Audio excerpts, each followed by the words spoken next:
우리가 인생을 잘 살기 위해서 돈이 필요하지, 돈 벌기 위해서 인생을 저당 잡힐 필요는 없어요. 크게 이제 7가지는 심리자본, 문화자본, 지식자본, 경제자본, 신체자본, 언어자본, 사회자본, 이렇게 이제 좀 말씀을 드릴 수 있고요. 꼭 내가 상류층으로 올라선다 이걸 떠나서 내 인생에서 내가 부족한 부분이 뭔가, 그래서 채워야 할 부분이 뭔가를 살펴보는데 되게 유용한 책인 것 같다, 이렇게 좀 생각이 되고요. 속도는 느리지만 상당히 오랫동안 노력하면 이 다양한 부분에서의 이 자본을 축적할 수 있다. 경제자본이라는 것이 한편으로는 모든 자본들을 효과적으로 축적할 수 있는 기초가 되기도 한다.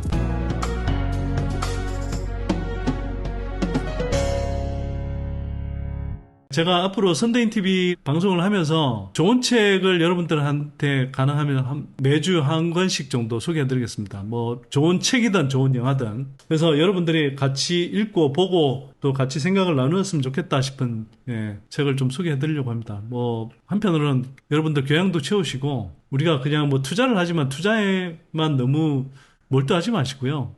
저렇게 저변을 넓혀놓는 게 인생을 풍성하게 살아가는데 좀 도움이 많이 됩니다. 우리가 인생을 잘 살기 위해서 돈이 필요하지, 돈 벌기 위해서 인생을 저당 잡힐 필요는 없어요. 저도 사실 이번 휴가 기간 중에 제가 한편을 많이 돌아보면서 느낀 게 뭐냐면, 이거는 제 주목도가 높아진 탓도 있고, 또 한편으로는 제 연구소 회원들이 늘어나고 또 선대인TV 구독자 수가 늘어나서 제가 나름의 이제 의무감, 부담감을 느껴서 이제 그렇게 되기도 하지만, 제가 이제 너무 일하는 시간이 많아졌고, 또 뭔가를 이렇게 투자와 관련해서 이렇게 생각하고 고민하고 있는 시간이 너무 많아진 거죠. 그래서 정작 제가 하고 싶은 일들을 많이 못하고 있더라고요. 그래서 요번에 제가 좀 많이 제 인생을 많이 반추하면서 삶의 모드를 좀 바꾸기로 했습니다. 그 일환으로 선대인TV에서도 이런 좋은 책을 좀 여러분들한테 좀 소개해 드리려고 하고요. 근데 이게 투자하고도 무관하지 않고 여러분들의 그 인생과도 무관하지 않은 책입니다. 아비투스라는 책인데요. 아비투스는 원래는 그 프랑스의 그 사회학자이자 철학자인 그 피에르 부르디에라는 사람이 그 구별짓기라는 책에서 이제 처음 사용했던 개념인데, 우리가 이제 그 계급이라는 것이 막시즘에서 이야기하는 어떤 자본을 소유하고 경제적인 어떤 수준에 따라서만 계급이 형성되는 것이 아니고, 그 계급이 한편으로는 사회적, 문화적으로 또는 어떤 상징자본, 문화자본들을 통해서 구별짓기를 한다. 그렇게 해서 계급의 정체성이 생기고 구분되기도 한다. 이렇게 이제 그 계급의 개념을 사실은 확장시킨 사회학자이기도 하죠. 그러면서 이제 경제적 요소뿐만 아니라 문화적인 요소, 상징적인 요소, 그 다음에 지식자본, 이런 것들을 되게 강조했던 사람인데, 이 아비투스라는 책은 부르디에의 개념을 한편으로는 활용하면서 인간의 품격을 크게 7가지 자본으로 나누어서 설명합니다. 그래서 사람이 갖고 있는, 생활하면서 또는 인생에서 이렇게 갖고 있는 어떤 자질, 성격 또는 특성, 이런 것들을 아비투스라고 이렇게 그 개념화할 수 있겠죠. 사실 이제 이 아비투스라는 책은 한 몇 년 전에 사서 제가 좀 봤어요. 교양을 채운다는 관점에서 제가 그냥 이제 좀 봤는데, 제가 이제 얼핏 생각이 나서 이번 휴가 기간 중에 다시 읽었는데, 그 사람이 같은 책이라도 처한 상황에 따라서 그때그때 상황에 따라서 와닿는 게 완전히 다르잖아요. 그래서 요번에 읽었을 때는 되게 마음에 와닿는 부분들이 되게 많더라고요. 여기 보시면 이게 이제 책의 목차를 제가 가져온 거예요. 책의 내용들이 이게 하나하나에 대해서 되게 그 자세히 다루고 있거든요. 다루고 있는데, 이 하나하나를 이 짧은 시간에 제가 다 세세하게 소개해 드릴 재주는 없어요. 자세한 내용은 이제 여러분들께서 책을 좀 읽어보시면 좋을 것 같고, 이게 어떤 내용이다, 예를 들어 심리자본, 문화자본이라는 것이 어떤 것이, 지식자본이 어떤 것이냐, 이런 것들을 이야기하는 것은 책에 세세하게 나와 있지만, 그러나 이게 이제 단순히 그냥 개념을 설명하는 게 아니라 실제로 독일을 중심으로 한 유럽 또는 이제 서구 사회의 상류 계급들이 또는 중산층, 서민들 또는 경우에 따르면 하류층이라고 표현할 수 있겠네요. 갖고 있는 아비투스가 각각 어떻게 다른가, 이 7가지 자본 측면에서 어떻게 다른가, 구체적인 어떤 데이터와 또 생생한 사례들을 가지고 설명하고 있어서 되게 재밌기도 하고, 한편으로는 그래서 설득력이 되게 있습니다. 그래서 좀 읽어보시길 바라고요. 뭐 굳이 이제 단점이라면 살짝 재수없게 느껴질 수도 있어요. 살짝 재수없다는 건 무슨 말이냐면 이런 자본들을 충분히 갖추지 않은 사람들 입장에서 보면 또는 뭐 갖추고 있다 하더라도 어떤 면에서는 이게 각각의 자본에서 상류층으로 올라가기 위해서 뭘 해야 되는지 뭐 이런 식의 설명 같기도 하고 그래서 약간 재수없게 느껴지는 부분도 없지 않아 있습니다. 그런데 그걸 그렇게 생각하지 말고 인생에서 저걸 저렇게 생각을 해보세요. 상류층이 꼭 갖춰야 될 뭐 그런 자본, 자질 이렇게 생각하지 말고 저게 인생에서 여러분들이 갖춰야 될 여러 가지 범주의 자질이라고 이렇게 생각을 해보시면 거꾸로 내가 이 부분에서는 어느 정도의 상당한 자본을 축적했지만 내가 다른 부분에서는 자본을 상당히 축적하지 못했네. 더 채워야 되겠네. 내가 이런 게 부족하네. 또는 인생을 더 풍성하게 살아가는 데 있어서 이런 게 내가 부족하네. 이런 걸 오히려 느끼게 해주는 책이라고 저는 생각합니다. 저는 그런 관점에서 읽었고요. 이 책을 리뷰한 데 보니까 막 재테크 관련 뭐 카페나 뭐 모임에서 이렇게 책을 리뷰한 경우도 많던데 그런 관점에서 또 내가 어떻게 하면 뭐 부자가 되고 상류층으로 올라가고 뭐 상류층의 문화나 코드를 익히고 뭐 이런 관점에서 뭐 그 사람들은 보는 것 같은데 저는 그 관점에서 여러분들이 보기를 바라지 않고 인생을 살아가는 여러 가지 6가지 카테고리에서 여러분들이 채워야 될 또는 축적해야 될 7가지 자본 또는 자질 이러한 관점에서 한번 여러분들이 보시길 바랍니다. 그러면 진짜 큰 도움이 되지 않을까 이렇게 생각이 되고요. 크게 이제 7가지는 심리자본, 문화자본, 지식자본, 경제자본, 신체자본, 언어자본, 사회자본 이렇게 이제 좀 말씀을 드릴 수 있고요. 그 책에 간략하게 이 초반부에 좀 설명이 되어 있어요. 그래서 심리자본이라는 것은 낙관주의, 열정, 상상력, 끈기, 잠재력을 온전히 실현하느냐 아니면 중간 수준에 머물게 하느냐는 심리적 안정감에 달려있다. 그래서 사람이 얼마나 심리적 안정감, 심리적 여유를 가질 수 있느냐 이게 이제 심리자본이라는 거죠. 그리고 얼마나 타인한테 관대하냐 그러면서도 목표를 추구할 수 있냐 그리고 얼마나 올바른 품성을 다른 사람들과 가질 수 있느냐 또는 충분한 회복 탄력성을 확보하고 있느냐 뭐 이런 것들을 이제 이야기하는 거고요. 그 다음에 문화자본이라는 것은 선망과 존중을 받는 코드와 취향, 몸에 밴 고급 문화와 탁월한 사교술이 고전적 문화자본이라면 주의 깊고 한결같은 생활 양식 혹은 용기 있는 기행과 개별성이 새로운 트렌드의 문화자본이라고 할 수 있다. 예를 들면 문화자본이라는 것이 꼭 프라다나 샤넬을 이제 소유해야 되는 것이 아니고 예를 들어서 유기농 먹거리를 주로 이제 소비한다든지 또는 자전거를 타고 다닌다든지 또는 한편으로는 이제 지금은 좀 다릅니다만 이제 전기차 초기에 나왔을 때 테슬라 전기차를 가장 먼저 샀던 사람들은 내가 이게 친환경 의식이 되게 강하다 이런 것들을 이제 보여주는 문화 코드로서도 한편으로는 이렇게 소비했던 측면이 있는 거죠. 예를 들면 명품 브랜드로 휘감지 않으면서도 자신의 이제 고유한 어떤 그 감각을 드러내 볼 수 있는 그런 문화적인 취향 또 그리고 그게 단순히 현학적으로 어스대는 식의 그런 과시가 아닌 자연스럽게 몸에 밴 문화적인 감각 이런 것들을 이야기할 수 있겠죠. 어떤 자리에 가서는 클래식에 대해서 이야기하면서도 또 어떤 자리에 가서는 요즘 인기 있는 대중가요에 대해서도 이야기할 수 있고 그러나 대중가요를 이야기하면서도 대중가요의 어떤 트렌드라든지 자신의 어떤 문화적 취향을 드러내는 그 신호로서 기호로서 이제 또 소비할 수 있겠죠. 그런 걸 이야기하는 겁니다. 그리고 지식자본이라는 것은 졸업장, 학위, 전문지식, 경력, 학술 및 기능 자격증, 자신의 지식과 역량으로 어떤 일을 해내는 능력 이런 것들을 이야기하는 건데요. 일단 가장 기본적으로는 학위라든지 이런 걸 이야기하죠. 근데 그런 것뿐만 아니라 그 다양한 방면에서의 이제 지적 욕구들을 이렇게 쌓아 올린 거, 지적인 욕구를 충족시켜가면서 훈련해온 거, 그렇게 해서 남들이 보지 못하는 것을 보고 남들이 갖지 못한 통찰력을 가지는 것 이런 것들을 이제 지식자본이라고 할 수 있겠죠. 그 다음에 경제자본은 뭐냐? 경제자본은 우리가 이제 가장 일반적인 의미로 우리가 이제 자본이라고 하는 것이 바로 이제 경제자본이죠. 그래서 이제 가장 여러분들이 제일 쉽게 이해할 수 있는 개념일 텐데 소득, 현금자산, 부동산, 주식, 연금, 보험 또 예상되는 상속재산 등 모든 물질적 재산을 이야기합니다. 돈을 얼마나 가졌느냐 이것도 중요하지만 돈을 가지고 있으면서도 돈을 어떻게 다루고 사용하느냐 이게 이제 되게 중요하다는 거죠. 적절하게 소비하고 현명하게 소비하는 방법 뭐 이런 것들을 갖고 있는 사람과 그렇지 않은 사람. 그래서 단순히 물질적으로 많이 축적한다는 것만으로 끝나지 않는다.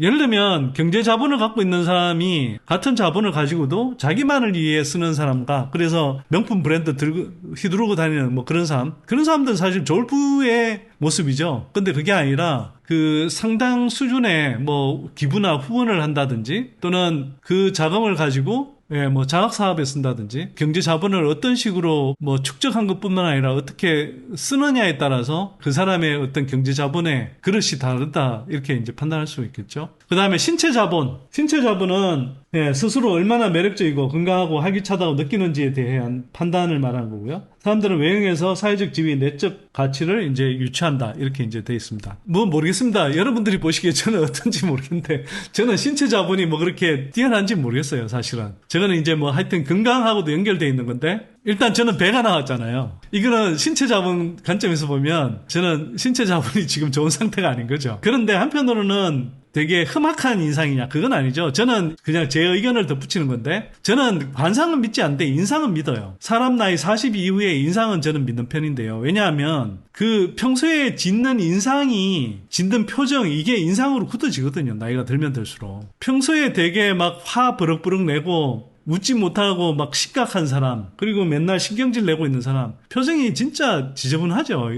이렇게 돼 있죠. 이런 표정이 그냥 인상으로 굳어지는 겁니다. 이게 그러니까 그게 사실은 한편으로는 그 사람의 안 좋은 마음이 겉으로 드러나는 거기도 하고요. 저는 이런 게 사실은 신체 자본이라고 생각합니다. 예를 들어서 70대 노인인데도 단순히 잘생겼다 안 생겼다 이거와는 상관없는 것 같아요. 그 사람의 어떤 외모에서 그리고 그 행동하는 모습에서 품격이 느껴지는 거 있잖아요. 그리고 되게 멋있다. 품격까지 아니라 하더라도 멋있다. 이런 느낌이 드는 게 있잖아요. 그런 게 신체 자본이라고 볼 수 있겠죠. 지도 모르겠는데 제가 여행을 가보면 확실히 특히 유럽 쪽에 한 70대 할아버지 연세 많으신 분들이 하고 다니는 뭐 패션 감각부터 해서 그분들이 이게 갖고 있는 어떤 신체의 활력이라든지 뭐 예를 들어서 되게 그 70대인데도 막 이제 뭐 산악 자전거 타시는 분들도 있고 또 조깅을 뭐 부부가 같이 하는 분들도 있고 몸매를 잘 가꾸고 있는 분들 그런 분들 많이 있잖아요. 그리고 이게 외출할 때도 보면 되게 멋있게 차림을 하고 이렇게 다니는 사람들 그런 사람들 있잖아요. 그런 사람들이 보면 거기에서 이제 풍겨지는 그 모습, 품격 이런 게 있는 거죠. 네, 그런 신체 자본도 사실은 되게 중요한 게 아닌가 이렇게 좀 생각을 하고요. 물론 뭐 이제 저기 뭐 소제목에도 보면 외모가 좋은 사람이 기본적으로 성공하기 쉽다 뭐 이런 여러 가지 학술 결과들이 있긴 합니다. 예, 근데 뭐 그거는 단순히 잘생겼다 뭐 아름답다 뭐 이런 기준과는 다르게 훨씬 더 폭넓은 관점에 신체의 매력 거기에 생겨나는 품격 이런 게 있는 것 같아요. 뭐 저기 보면 진정한 보스는 마라톤을 즐긴다라고 되어 있는데 일반인들 10,000명 중에 뭐 10명이 예를 들면 마라톤을 한다 그러면 제가 정확한 수치는 기억이 안 납니다만 독일 뭐의 주요 기업의 CEO들은 10명 중에 1명 10% 이상이 마라톤을 한다. 뭐 이런 식의 이제 통계가 있더라고요. 그만큼 자기를 이제 단련시키고 그 다음에 신체와 건강을 이제 잘 관리하고 가꾸는 거라는 거죠. 그 다음에 언어 자본이라는 것은 유창한 언변으로 사람들에게 다가가고 다양한 관점에서 구체적 객관적으로 주제를 설명할 수 있는 능력 어디에서 무슨 주제를 어떤 방식으로 말해야 할지 아는 것이 특히 중요하다. 이렇게 되어 있고요. 그 다음에 사회자본은 누구를 아는가, 개인이나 집단과 얼마나 잘 지내는가, 든든한 가족, 훌륭한 롤모델, 도움을 줄 수 있는 인맥, 진정성이 있는 멘토, 결정권자와의 친분, 액세스를 이야기하죠. 그 다음에 서로를 격려하는 동료, 영향력, 권력, 가시성 뭐 이런 것들을 이제 포함하는 겁니다. 경제적 수준이 같다 하더라도 분이 쓰고 있는 언어가 얼마나 품격인지 저렴한지 이걸 사실 우리는 알잖아요. 같은 주장을 하더라도 그 사람이 얼마나 설득력 있게 상대방을 호통치지 않으면서 그렇다고 상대방한테 깔보이지 않으면서 그렇게 표현할 수 있는 능력 뭐 이런 것들이 사실은 어느 자본에 해당한다고 볼 수 있겠죠. 그 다음에 누구와 어울리는가 저거는 이제 뭐 사회자본이라고 할 수 있고 이제 우리의 뭐 관계자본 이렇게 이제 표현할 수도 있을 것 같은데 뭐 자기의 출신 성분 자체는 뭐 바꿀 수가 없죠. 예, 저는 사실 뭐, 예, 시골에 그냥 농사 짓는 그 부모님 밑에서 이제 자란, 뭐, 사실 흙수저인 사람이죠. 그러나 사람이 살아가면서 그 자기의 출신과는 별개로 예, 노력에 의해서 상당 부분 또 달라질 수도 있는 거죠. 뭐 이 책에서도 이야기하는데 피에르 브르디에 자체가 예, 사실은 굉장히 그 자기의 이제 출신 성분을 벗어나서 다양한 자본들을 이제 발달시키고 축적해가면서 살아간 사람이기도 하고요. 자, 일단 사회자본은 그 어떤 관계 속에 있는지, 그리고 그러면서도 자기를 지지할 수 있는 네트워크가 얼마나 있는지, 또는 자기를 이끌어줄 수 있는 멘토나 또는 조력자가 얼마나 있는지, 그 다음에 이런 관계망을 통해서 얼마나 자기가 다양한 어떤 사안들에 대해서 또는 어떤 이슈나 또는 뭐 사업과 관련해서 영향력을 발휘할 수 있는지, 이런 것들이 이제 되게 중요한 자본이라는 거죠. 자, 하여튼 이렇게 해서 대략 7가지의 이제 자본으로 이렇게 나눠 설명할 수 있는데요. 제가 여기서 이제 좀 말씀드리고 싶은 건 이거예요. 꼭 내가 뭐 상류층으로 올라선다 이걸 떠나서 내 인생에서 내가 부족한 부분이 뭔가, 그래서 채워야 할 부분이 뭔가를 예, 살펴보는데 되게 유용한 책인 것 같다, 이렇게 좀 생각이 되고요. 여기 오신 분들은 경제 자본을 먼저 축적하려고 이 방송을 들으신 분들이 많겠죠. 제가 이제 그 경제 자본을 나름대로 여러분들이 축적할 수 있도록 도우려고 저도 하는 거고요. 한편으로는 지금 축적 못했지만 앞으로 축적해 가실 분들도 인생의 어느 단계에서 또는 축적 다 하고 나서 뭐 해야 될 일이라고 저는 생각하진 않고요. 그 경제 자본을 축적하는 한편 예, 심리 자본, 문화 자본, 지식 자본, 신체 자본, 언어 자본, 사회 자본, 이런 것들을 동시에 계속 축적하려고 계속 노력해야 된다라는 생각이 듭니다. 일단 아비투스라는 것이 많은 그 사람의 어떤 이른바 출신 성분, 신분 또는 그 출신 배경에 따라서 상당 부분 정해지기도 하고 그게 자연스럽게 전수되기도 합니다. 그러나 그뿐만 아니라 속도는 느리지만 상당히 오랫동안 노력하면 이 다양한 부분에서의 이 자본을 축적할 수 있다. 그렇게 해서 사람이 좀 더 품격 있는 삶, 풍요로운 삶을 살 수 있다라고 이 책은 설명합니다. 뭐 저도 당연히 그렇게 생각을 하고요. 그럼에도 불구하고 경제 자본이라는 게 저는 되게 중요하다고 생각하는데 이 책에서도 비슷한 설명을 합니다. 경제 자본이라는 것이 한편으로는 모든 자본들을 효과적으로 축적할 수 있는 기초가 되기도 한다. 기초 자본이라는 거죠. 그리고 저도 당연히 그런 생각이 들더라고요. 경제 자본이 충분히 축적이 되면 다른 자본들을 축적하기도 상대적으로 쉽습니다. 어떤 심리 자본을 생각해 보시죠. 예를 들어서 포커를 치거나 아니면 화투를 친다고 하더라도 판돈이 많을 때, 자기가 돈이 많을 때 아무래도 덜 쫄리죠. 마찬가지입니다. 자기가 경제 자본을 충분히 축적하고 있잖아요. 그럼 심리적으로 안정되죠. 여러분들 중에서도 경제 자본을 축적하려고 하는 이유 중에 상당수가 노후의 안정감을 확보하기 위해서, 노후를 든든히 하기 위해서, 또 한편으로는 남은 인생 동안 뭐 자기나 자기의 가족들이 큰 어려움 없이 살 수 있는 그런 상황을 만들기 위해서, 그래서 경제 자본을 축적하려고 하는 거죠. 이런 것이 경제 자본이 일정하게 축적되면 심리적으로 안정이 되고요. 예를 들어서 어떤 시련이 와도 쉽게, 상대적으로 좀 더 쉽게 극복할 수 있는 힘이 생기고, 또 한편으로는 더 큰 야심을 품을 수도 있고, 또 한편으로는 다른 분들한테 좀 더 관대해 줄 수 있는 거죠. 곳간에서 이집 남다고 하잖아요. 이거는 이제 그 애덤 그랜트라는 사람이 쓴 오리지널스라는 책에 나오기도 하는데, 비빌 언덕이 있어야 사실은 창의성도 나오는 겁니다. 예를 들어서 여러분들의 자녀분들이, 여러분들의 가정이 상대적으로 경제적으로 조금 윤택하다고 하면 조금 더 뭐 실패하더라도, 또는 뭐 실패의 가능성이 있다 하더라도 도전을 해보는 시도를 많이 해볼 수 있는 거죠. 거기서 창의성이 사실 나오는 거고요. 뭐 예를 들어서 직업이라든지 또는 어떤 비즈니스를 한다고 하더라도 뭐 진짜 아무것도 없는 집안 사람보다는 상대적으로 그런 든든한 배경이 있는 집안의 사람들이 상대적으로 새로운 시도를 해볼 수도 있는 거죠. 물론 근데 이거는 경제 자본을 많이 가졌다고 해서 자동적으로 이렇게 되는 건 아닙니다. 당연히 저는 일정하게 노력도 필요하다고 생각하죠. 아니 부모님 재산 믿고 그냥 논팽이처럼 지내는 사람도 얼마나 많습니까? 거꾸로 한편으로는. 그리고 뭐 같은 경제 자본을 갖고 있음에도 불구하고 계속 평생을 돈 하면서 계속 많은 욕심을 부리다가 다른 사람에 대한 간대함도 없고, 뭐 그런 사람들도 많잖아요. 야박한 사람도 많잖아요. 부자 중에 야박한 부자도 많지 않습니까? 근데 그런 사람들 심리 자본이 없는 거죠. 경제 자본은 축적했는데 심리 자본이 없는 거죠. 자, 경제 자본 측면에서, 즉 돈을 많이 벌어서 부자가 됐는데 내가 단순한 졸부나 벼락 부자가 아니라 사회적으로 인정받으면서 한편으로는 품격 있는, 스스로를 긍정할 수 있고 스스로의 인생을 잘 살 수 있는 다는 측면에서의 나는 심리 자본을 어떻게 축적할 건가, 그리고 뭘 축적할 건가, 이걸 이제 볼 수 있다는 거죠. 그리고 경제 자본을 여러분들이 잘 활용하면 다른 모든 자본을 축적하는데 유리하게 사용할 수 있습니다. 예를 들어서 요번에도 그러던데 저희 스터디 멤버 중에 한 분이 그분이 교수님이신데 전에는 예를 들어서 뮤지컬을 보러 가면 또는 오페라나 이제 클래식 공연을 보러 가면 가장 구석탱이에 2만 원짜리 이제 그런 좌석을 끊어서 이제 갔다는 거죠. 근데 이번에는 그분이 이제 뉴욕을 갔다 오셨는데 뉴욕에서 막 20만 원짜리 이제 그런 이제 뮤지컬 이런 거 이제 실컷 공연 구경하고 왔다고 하더라고요. 근데 그것도 이제 부담스럽지 않게. 그분이 이제 교수 생활 20년 한 것보다 더 많은 이제 수익을 냈다.